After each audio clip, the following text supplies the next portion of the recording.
રાજકોટના જંગલેશ્વર ડિમોલિશનના બિલ કૌભાંડનો મામલો તપાસ સમિતિના અધ્યક્ષ કેતન જોશીની બદલી પીજીવીસીએલના એમડી કેતન જોશીની બદલી કરી દેવામાં આવી છે। કેતન જોશી તપાસ સમિતિના અધ્યક્ષ હતા। ચેતન નંદાણીને હટાવી અને કેતન જોશીને આ મહત્વની જવાબદારી સોંપવામાં આવી હતી। કેતન જોશી પણ કાર્યવાહી ન કરતા વિવાદોમાં સપડાયા હતા અને તપાસ શરૂ થાય તે પહેલા જ 2 વખત અધ્યક્ષની બદલી કરી દેવામાં આવી છે। કોર્પોરેશન તંત્ર દ્વારા આ સમગ્ર મામલે ભીનું સંકેલવાનો પ્રયાસ શરૂ કરી દેવામાં આવ્યો છે। તપાસ સમિતિના હવે નવા અધ્યક્ષ કોણ હશે તેના પર સૌ કોઈની નજર છે।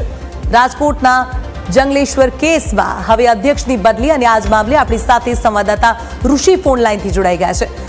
ઋષિ, તપાસ શરૂ થાય તે પહેલા જ 2 અધ્યક્ષની બદલી કરી દેવામાં આવી છે।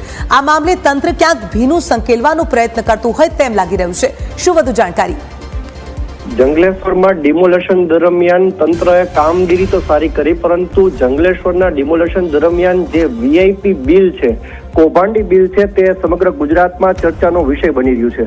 તેમાં પણ જે કૌભાંડી બિલ હતું, એટલે કે જે 27 લાખથી વધુની રકમ જે સ્ટેન્ડિંગ કમિટીમાં જે પાસ થવા માટે બિલ મૂકવામાં આવ્યું હતું, તે સ્ટેન્ડિંગ કમિટીએ નામંજૂર કર્યું અને સમગ્ર વિષય ગુજરાતભરમાં ચર્ચાનો વિષય બન્યો હતો અને અધિકારીઓ સામે પણ આજે શા માટે આ પ્રકારના જે ભ્રષ્ટાચાર થાય છે તેવો પણ સવાલ વિપક્ષે ઉઠાવ્યો હતો। હાલ સમગ્ર મામલે રાજકોટ મહાનગરપાલિકા કમિશનર કે જેની સામે પણ અત્યારે વિપક્ષે આક્ષેપ મૂક્યો છે કે આમાં તેમની પણ સંડોવણી છે, તેને જ એક તપાસ સમિતિની રચના કરી હતી અને એ તપાસ સમિતિમાં સૌપ્રથમ અધ્યક્ષ તરીકે રાજકોટના ડેપ્યુટી મ્યુનિસિપલ કમિશનર ચેતન નંદાણી તરીકે તેમને રાખવામાં આવ્યા હતા।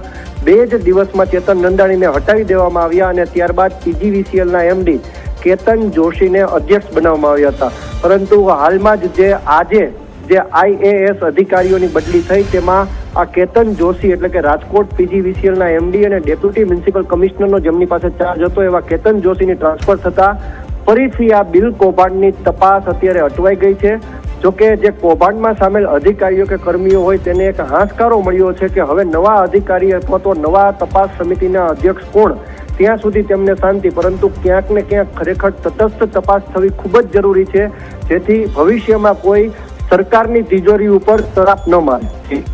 જી ઋષિ, માહિતી બદલ આપનો આભાર।